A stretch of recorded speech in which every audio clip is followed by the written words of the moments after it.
In this video, I'm going to show you how to create a module overview and introduction page, and the technical skills to do this are really not any different for the most part from creating that course homepage that we did in the previous video. But I do want to show you how to do this from the modules page. So you should have one of these in each one of your modules, and what this is going to do is give you an opportunity to add your voice to each module in your course. So sometimes in fully online courses that are asynchronous, we just kind of have a series of content and assignments and stuff like that. This is going to ground students at the beginning of each week. It gives you an opportunity to tell them why what we're learning is important and all of those good things. So from your module, you're just going to click the Add button.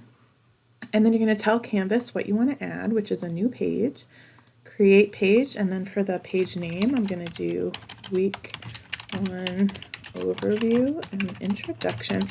And I'm putting week 1 here because I am going to create one of these for each week in my course.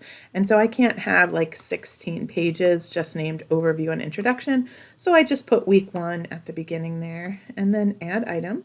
Then I can click in to edit it. And I've already written all of my text for this page, so I'm just going to paste it and just kind of go through what I have here. I welcome them to week 1. I kind of tell them a little bit about what we're doing and why it's important. So this ties in with adult learning theory, adding relevance to the course. So without this piece, it can feel a little bit from the student perspective, like you're just doing what the instructor tells you. When you add this piece, which ties in with our learning objectives, we're telling them why we're learning this. And that is so important for a number of reasons, including motivation. So I'm going to add a heading here. I'm going to change it just to look how I want it to. And then I'm going to add a bullet here.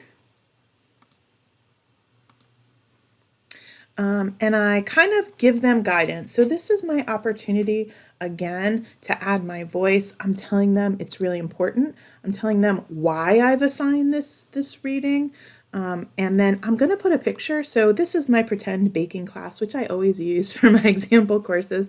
Obviously, you're going to create some relevance with your what's related to your discipline. But I think what's so important here is not just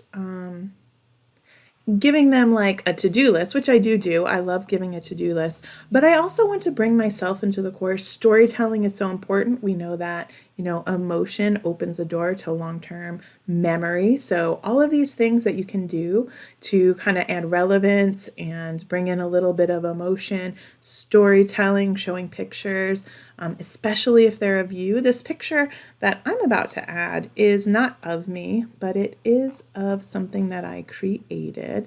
So it just kind of, it's not just leaning on the textbook all the time to give all of the information, because that's what can happen in online courses. What can happen is it's that transactional thing that we talked about. You add content, they submit assignments, you grade it, they get their grade. This is kind of filling in the gaps of what happens naturally in the classroom. You tell them, you show them, you give some emotion, you tell some stories, you're kind of guiding them through. And so that's what this next piece is. I give them some guidance. I'm here to provide feedback as you work on the assignments. So it's not just that laundry list of content and assignments. It's me adding, that important guidance. And so also sometimes we think it's apparent that we're in Unit 1, or I've labeled my module as Chapter 1. We think maybe that means students should know that they should be reading Chapter 1 or whatever. I've seen that actually many times in online courses.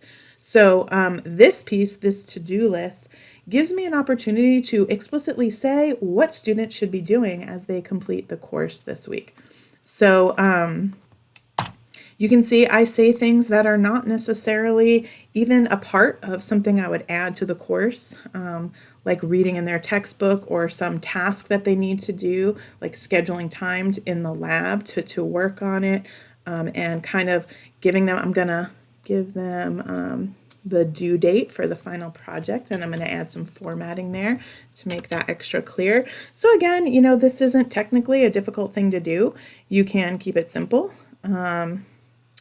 And that's it really. So I'm going to save and publish that page. And now with just a few minutes, I've added some important information, context, all of those things for my students.